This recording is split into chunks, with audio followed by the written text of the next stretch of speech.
জিনিস যেটা ভালো দাম তো একটু বেশি হবেই। এ কথা বলার কারণ যে আপনারা মহাজনেরা যখন বিল্ডিং এর কাজ করান, সব সময় আপনারা স্বল্প মূল্যে মিস্ত্রি খোঁজেন, যে মিস্ত্রিদেরকে যত কম টাকা দেওয়া যায় ততই বুঝি ভালো বা আপনাদের প্রফিট হবে। তো আদতে তা না। এই জন্য এই কথাটা বললাম যে জিনিস যেটা ভালো দাম তার একটু বেশি হবেই। একটা কাজ করতে গেলে যেটুকু সময়ের প্রয়োজন সেটুকু সময় অবশ্যই লাগবে। আপনারা যদি গাঁথনির মিস্ত্রিকে এরকম কনস্ট্রাকশন বিল্ডিং এর বড় বড় বিল্ডিং এর কাজ যদি দেন, ওরা আর কি কাজ করে দিবে আপনি?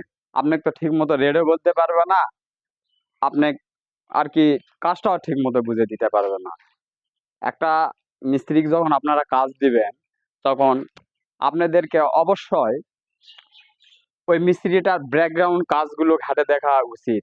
বাড়ি তো একবারই বানাবেন, বারবার তো আর বাড়ি বানাবেন না, তাই না? বারবার তো বাড়ি কেউ বানায় না। যারা শিল্পপতি আছে তারা হয়তো বারবার বাড়ি বানায়, কিন্তু অনেকেই আছে বাড়ি একবারই বানায়।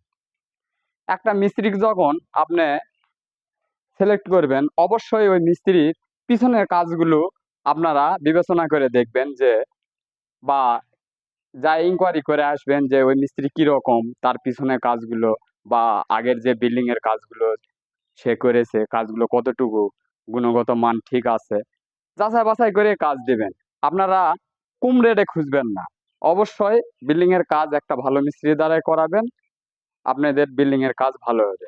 ধন্যবাদ সবাইকে।